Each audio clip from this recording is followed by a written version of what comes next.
द्वापर युग में पृथ्वी पर राक्षसों के अत्याचार लगातार बढ़ने लगे। पृथ्वी गाय का रूप धर भगवान ब्रह्मा और विष्णु के पास गई। हे भगवान, धरती पर राक्षसों के अत्याचार बढ़ते ही जा रहे हैं, कुछ कीजिए प्रभु। हे नारायण, अब आपको पृथ्वी की रक्षा के लिए धरती पर 8वें अवतार के रूप में अवतरित होने का समय आ गया है। ठीक है ब्रह्मदेव, मैं पृथ्वी का उद्धार करने के लिए मानव रूप में जन्म लूंगा। भोजवंशी राजा उग्रसेन मथुरा के राजा थे। उनका पुत्र कंस बहुत ही अत्याचारी स्वभाव का था। कंस ने उग्रसेन को राजगद्दी से उतारकर कारागार में डाल दिया। सैनिकों, पिताजी महाराज को काल कोठरी में डाल दो। आज से मथुरा नगरी में कंस का राज चलेगा। आज से महाराज उग्रसेन यहाँ बंदी बनकर रहेंगे और मथुरा नगरी पर मैं राज्य करूंगा। आशीर्वाद दीजिए पिताजी महाराज। कंस, तू मेरा पुत्र है, ये सोचकर मुझे लज्जा आ रही है। देखना, एक दिन तेरे पाप का घड़ा अवश्य भरेगा। कंस की छोटी बहन देवकी के विवाह की तैयारियां चल रही थी। देवकी मथुरा के राजा उग्रसेन के छोटे भाई देवक की पुत्री थी। ये कंस की चचेरी बहन थी। अरे भैया कंस, आप आइए। प्रिय बहना देवकी, कल तुम इस महल से विदा हो जाओगी। तुम्हारे बिना ये महल सूना हो जाएगा। भैया कंस, आप मुझे बहुत याद आओगे।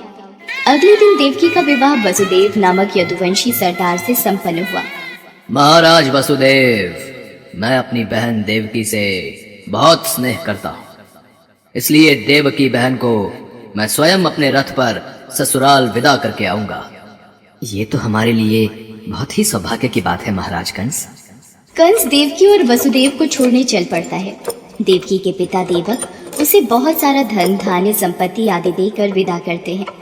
कंस देवकी और वसुदेव के साथ वार्तालाप करते हुए अभी आधे रास्ते ही पहुंचा था कि रास्ते में एक आकाशवाणी होने लगी। हे कंस, जिस देवकी को तू बड़े प्रेम से ले जा रहा है, उसी में तेरा काल बसता है। इसी के गर्भ से उत्पन्न 8वां पुत्र तेरा वध करेगा, तेरा वध करेगा। ये आकाशवाणी कैसी? नहीं, ये झूठ है। देवकी की कोख से जन्मा 8वां बालक मेरा वध करेगा? नहीं, ऐसा नहीं हो सकता। यदि ऐसा है तो मैं वसुदेव का ही वध कर देता हूँ। हाँ, यही ठीक रहेगा, फिर मुझे कोई डर नहीं। नहीं भैया, इनका वध मत करो। मैं आपके आगे हाथ जोड़ती हूँ, मेरा सुहाग मत उजाड़ो भैया कंस। मैं आपसे वादा करती हूँ, मेरे गर्भ से जो भी संतान पैदा होगी उसे मैं तुम्हें सौंप दूंगी, पर इन्हें मत मारो भैया। ठीक है, मैं वसुदेव का वध नहीं करूंगा, पर तुम दोनों अब मथुरा के महल की काल कोठरी में बंदी बनकर रहोगे। कंस, देवकी तुम्हारी प्रिय बहन है, मुझे काल कोठरी में बंद कर दो, पर देवकी को छोड़ दो। कंस ने वसुदेव और देवकी की एक बात न सुनी और वसुदेव और देवकी को कारागृह में डाल दिया। देवकी वसुदेव दोनों बहुत ही दुखी और हताश हो रहे थे। स्वामी, मेरी वजह से आज आपको कारागृह में रहना पड़ रहा है।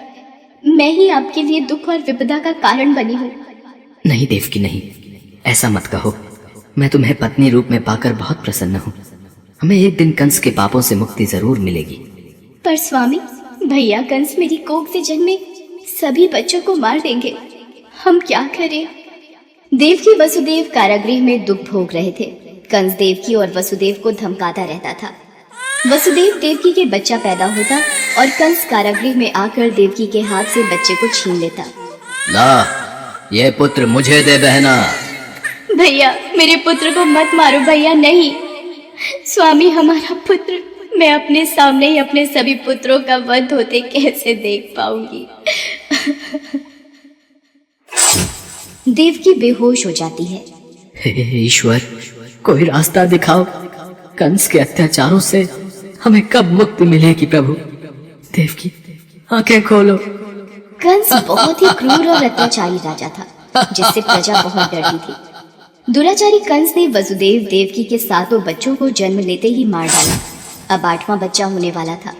देवकी के 8वें पुत्र के जन्म का समय निकट आ रहा है, इसलिए पहरा और भी बढ़ा दिया जाए। जो आज्ञा महाराज कंस। देवकी वसुदेव के कारागृह में बंदी रहने की बात नंद गांव में वसुदेव के मित्र नंद के कानों तक भी पहुंची। दुराचारी महाराज कंस ने वसुदेव और देवकी को कारागृह में बंदी बना रखा है। देवकी के 8वें पुत्र के जन्म का समय निकट आ रहा है और इधर यशोदा को भी बच्चा होने वाला है। मुझे उनकी सहायता करनी होगी। 8वें बच्चे की रक्षा का उपाय सोचना होगा। जिस समय वसुदेव देवकी को पुत्र पैदा हुआ, उसी समय संयोग से यशोदा के गर्भ से एक कन्या का जन्म हुआ, जो और कुछ नहीं सिर्फ माया थी। भाद्रपद के कृष्ण पक्ष की अष्टमी को रोहिणी नक्षत्र में श्री कृष्ण का जन्म हुआ। उनके जन्म लेते ही जेल की कोठरी में प्रकाश फैल गया।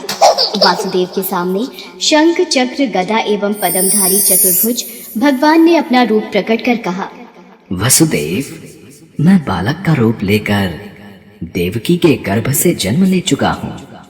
मेरा ये अवतार कंस के संहार के लिए ही हुआ है।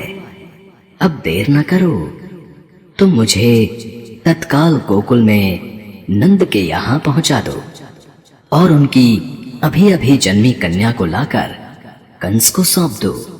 ये कहकर भगवान विष्णु अंतर्ध्यान हो गए। देखते ही देखते वसुदेव जी की हथकड़ियां अपने आप खुल गईं। कारागृह के द्वार अपने आप खुल गए। सभी पहरेदार सो गए। देवकी बेहोश अवस्था में थी। वसुदेव कृष्ण को एक टोकरी में रखकर गोकुल को चल दिए। बारिश और तूफान के बीच नन्हे कृष्ण को उठाए वसुदेव चल रहे थे। यमुना जी का जलस्तर तो बहुत ऊपर हो रहा है। कैसे जाऊं अपने नन्हे बालक को लेकर? हे नारायण, सहायता कीजिए। यमुना नदी श्री कृष्ण के चरणों को स्पर्श करना चाहती थी, इसलिए वो ऊपर हो गई। भगवान ने अपने पैर लटका दिए। चरण छूने के बाद यमुना घट गई। भगवान श्री कृष्ण की इस लीला को वसुदेव भली भांति देख रहे थे। वो यमुना पार कर गोकुल में नंद के यहाँ गए। मैं इस बालक कृष्ण को तुम्हें सौंप रहा हूँ। ये बड़ा होकर मथुरा वासियों को कंस के अत्याचारों से मुक्ति दिलाएगा। लाओ मित्र वसुदेव, यशोदा अभी गहरी नींद में है। मैं इस बालक को यशोदा की बगल में सुला देता हूँ। नंद माया रूपी कन्या को वसुदेव के हाथों में दे देते हैं। ये लो मित्र, इससे पहले कि कंस कारागृह में पहुंचे, तुम शीघ्र इस कन्या को लेकर वापस लौट जाओ। तुम धन्य हो मित्र, तुम धन्य हो। वसुदेव वापस कारागृह में लौट आते हैं और उनके लौटते ही कारागृह के द्वार अपने आप बंद हो जाते हैं। वसुदेव जी के हाथों में हथकड़ियां पड़ जाती हैं। हाँ, अरे ये तो बच्चे के रोने की आवाज है। महाराज कंस को सूचना देते हैं। देवकी, हमारे यहाँ 8वें पुत्र ने नहीं, पुत्री ने जन्म लिया है। क्या? अब ये तो पुत्री का जन्म हुआ। पहरेदार कंस के पास जाते हैं। महाराज की जय हो। देवकी ने पुत्र को नहीं, पुत्री को जन्म दिया है। क्या? ऐसा कैसे हो सकता है? कोई बात नहीं, शायद मेरे प्रकोप से भगवान भी डर गए और पुत्र की जगह पुत्री का जन्म हो गया ये तो विधि का विधान बदल गया। पर मुझे सावधान रहना होगा। मैं इस कन्या का भी वध कर दूंगा। भैया, इसे छोड़ दो, ये तो कन्या है। आपको तो मेरे 8वें पुत्र से कष्ट था। कंस ने देवकी की एक न सुनी और कन्या को देवकी की गोद से छीन लिया। कंस ने जैसे ही कन्या को पत्थर पर पटक कर मारना चाहा, वैसे ही कन्या कंस के हाथों से छूटकर आकाश में उड़ गई और कन्या ने देवी का रूप धारण कर लिया। हे कंस, तुझे मुझे मारकर कोई लाभ नहीं मिलेगा। तुझे मारने वाला तो कब का पैदा हो चुका है और गोकुल पहुंच गया है। ये कहकर देवी अंतर्ध्यान हो गई। कंस ये दृश्य देखकर गुस्से से छटपटाने लगा और गुस्से में अपने महल में आ गया।